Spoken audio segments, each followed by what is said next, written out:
Once we have completed technical adequacy, our first step in interpreting the chest X-ray is assessment of tube and line position. In this section, we will review common tubes and lines seen on the chest X-ray, as well as common pitfalls in interpretation. For patients requiring mechanical ventilation, an endotracheal tube, commonly referred to as ETT, will be inserted. Reviewing normal central airway anatomy on the frontal chest X-ray, the trachea should be clearly visible midline, with slight deviation to the right at the level of the aortic arch, which is on the left in 95% of the population. Distally, the trachea can be seen bifurcating at the carina into left and right main bronchi. Anatomically, the tip of the endotracheal tube should be placed between the vocal cords and the carina, which is the bifurcation of the trachea into left and right main bronchi. Ideally, the tip of the endotracheal tube should lie 4 centimeters proximal to the carina. When the patient flexes and extends their neck, the tip of the endotracheal tube can move up and down by 2 centimeters. Therefore, if the patient has a chest X-ray taken in full neck extension and the tip of the tube is at the level of the carina, if they move into a flexed position, the tube may migrate into the right main bronchus. A common malposition of an ETT is when the tube is positioned with its tip too long. Typically, the tip of the tube will migrate into the right main bronchus because it is wider and straighter compared with the left main bronchus. As a result, the left lung will be underventilated and appear collapsed. A less common malposition of the endotracheal tube is an esophageal intubation, whereby at the level of the larynx, the tube passes into the esophagus instead of the trachea. In this case, the tube is seen outside the anatomical margins of the trachea, with gaseous distension of the esophagus and underventilation of the lungs and signs of aspiration. Here, the CT confirms the esophageal intubation, with the esophagus positioned posterior to the trachea. Tracheostomy tubes are placed for patients requiring long-term mechanical ventilation. Malposition is usually evident clinically. When assessing tracheostomy tubes on a chest X-ray, the tube should be parallel to the walls of the trachea. Intercostal catheters are inserted to drain fluid or gas in the pleural space. The tip position needs to be evaluated. If the patient is lying supine, gas in the pleural space, a pneumothorax, will rise anterosuperiorly to the non-dependent regions of the pleural cavity. Ideally, when treating a pneumothorax, the tip of the tube is best positioned anterosuperiorly.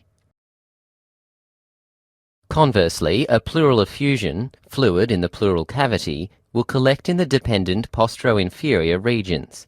Ideally, when treating a pleural effusion, the tip of the tube should be placed in the postero-inferior pleural cavity.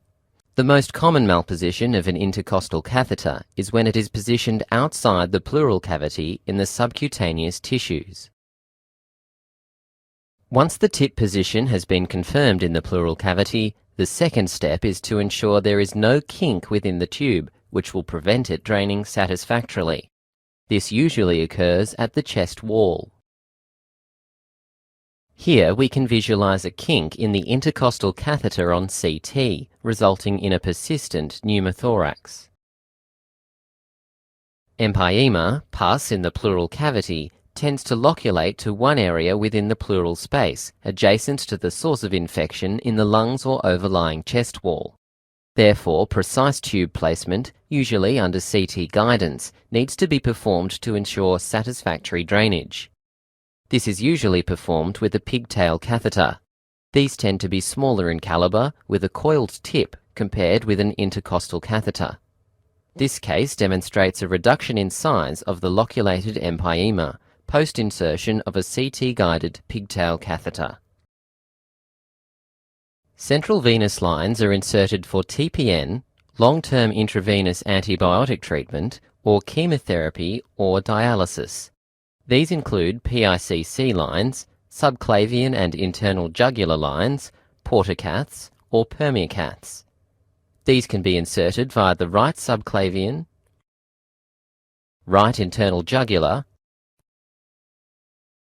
left internal jugular, left subclavian vein, or in the setting of PICC lines, more peripheral in location.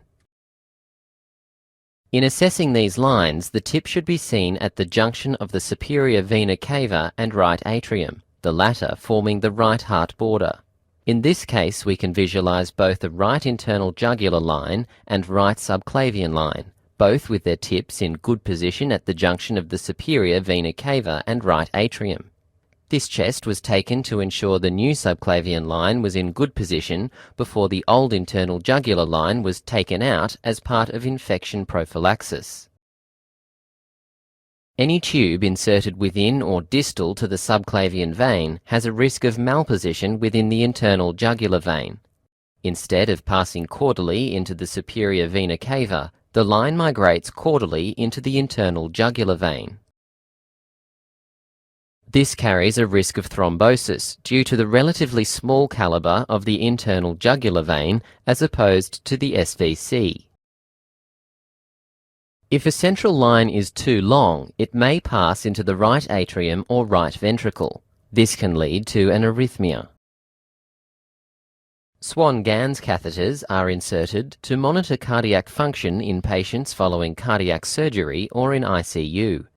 This passes via the superior vena cava through the right atrium, right ventricle, and into the right main pulmonary artery, forming a loop on the frontal chest radiograph. The tip of the catheter contains a balloon. When a pressure measurement is taken, the balloon is inflated and the tube advanced until the balloon wedges in a lobar branch of the main pulmonary artery. Following measurement, the tube is retracted. When assessing Swan-Ganz tube position, the tip of the catheter should be less than 2 cm lateral to the mediastinal silhouette. This ensures that if the balloon is inflated, it will reside within a large calibre pulmonary vessel. When assessing nasogastric tube position, ideally the tip should be 10 cm beyond the gastroesophageal junction due to the number of side holes in the distal tubing. The gastroesophageal junction is midline at the level of T10. The majority of patients have 12 ribs, so T12 is easily identifiable as a landmark. Malposition most commonly is the result of the tube being too short, coiling in the pharynx or tip less than 10 cm from the gastroesophageal junction. Less commonly, the nasogastric tube can be inadvertently inserted into the airways, usually with its tip in the right main bronchus. Nasoenteric tubes are inserted for patients requiring long-term enteral feeding. The vast majority of absorption occurs in the small bowel. Hence, it is important the tip of the nasoenteric tube should be distal to the gastric pylorus. If the tube is too short, feeding will result in gastric distension. In this case, we can see the tube passing through the stomach and into the duodenum. A pacemaker is composed of a generator and flexible leads. The number of leads can vary from 1 to 3. A single-chamber pacemaker has one lead which can be placed in either the right atrium or ventricle to treat atrial or ventricular dysrhythmias respectively. A two-lead or dual-chamber pacemaker is used to synchronize atrial and ventricular contractions.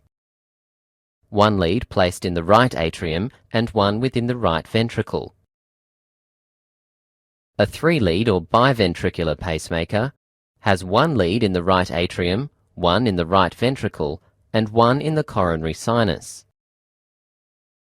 Some pacemakers will be combined with a defibrillator, some solely inserted as a defibrillator. Defibrillator leads can be differentiated from pacemaker leads due to a focal thickening of the lead. In assessing pacemakers on a chest X-ray, the first step is to look at the electrode position at the distal end of the lead. Atrial electrodes should be placed in the right atrium, with the tip projected anterosuperiorly on the lateral chest radiograph.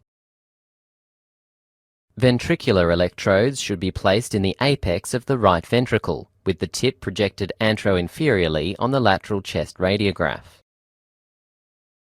Biventricular pacemakers have a third lead placed in the coronary sinus. When assessing pacemakers on chest X-rays, check the leads do not have a fracture or have become disconnected from the generator. Complications can occur immediately post-pacemaker insertion. The most common are pneumothorax and pleural effusions. This case demonstrates a right apical pneumothorax post-pacemaker insertion. Other lines and tubes commonly superimposed on the patient should be accounted for. These include ECG lines, which have a characteristic appearance at their tip, where the lead connects with an adhesive patch on the patient.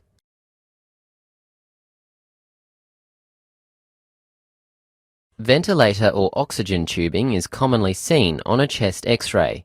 This will not follow a normal anatomical course as it is overlying the patient. Similarly, overlying wiring and drains will not follow an anatomical course, but should be accounted for.